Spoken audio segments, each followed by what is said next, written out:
બંગાળમાં બંધના એલાન વચ્ચે હિંસા, ક્યાંક ફાયરિંગ તો ક્યાંક ભાજપ ટીએમસી કાર્યકરો બાખડ્યા. કોલકાતાની આરજીકર હોસ્પિટલમાં મહિલા ડોક્ટર પર દુષ્કર્મ અને હત્યાનો કેસ હજુ પણ ચર્ચામાં છે. આ ઘટનાના વિરોધમાં મમતા બેનર્જીના સીએમ પદેથી રાજીનામાની માંગ સાથે મોટી સંખ્યામાં વિદ્યાર્થીઓ માર્ગો પર ઉતર્યા હતા. ત્યારે ભાજપે પણ આજે બંધના એલાનની જાહેરાત કરી દીધી હતી, જેના પગલે સમગ્ર રાજ્યમાં હિંસા અને ફાયરિંગ અને દેખાવો દરમિયાન અથડામણ જેવી ઘટનાઓના કિસ્સા સામે આવવા લાગ્યા છે.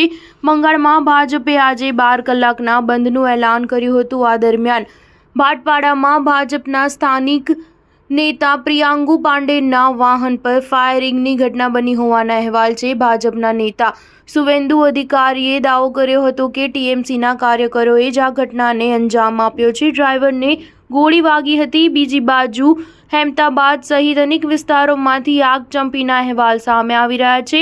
અનેક જગ્યાએ છમકલા વચ્ચે અનેક લોકો ઇજાગ્રસ્ત થયાના અહેવાલ છે, જેમને હોસ્પિટલ લઈ જવાયા છે.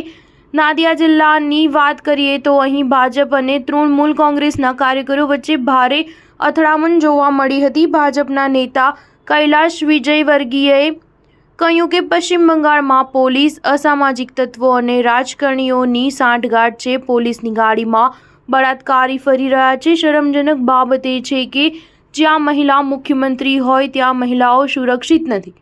તેમને ખુરશી પર રહેવાનો કોઈ અધિકાર નથી. આજના સમયમાં હિટલર પછી જો કોઈ સરમુખત્યાર હોય તો તે મમતા બેનર્જી છે. બીજી બાજુ ટીએમસી સાંસદ મહુઆ મોઇત્રાએ તેમના અંદાજમાં કહ્યું કે ભાજપના ગુંડા બળજબરીપૂર્વક સ્કૂલો બંધ કરાવી રહ્યા છે. મોઇત્રાએ કહ્યું કે એવી પાર્ટીથી આશા ન રાખશો જેમના નેતા પાસે રાજકારણના વિજ્ઞાનમાં મિસ્ટ્રી ડિગ્રી છે. બીજી બાજુ બંગાળમાં ભાજપના બંધની આંશિક અસર દેખાય છે. રાજ્યમાં અનેક જગ્યાએ બસ સેવાઓ પ્રભાવિત થઈ હતી. ભાજપના બંધના એલાન વચ્ચે સરકારી બસોના ડ્રાઈવરો સુરક્ષા માટે હેલ્મેટ પહેરીને ડ્રાઇવિંગ કરતા દેખાયા હતા.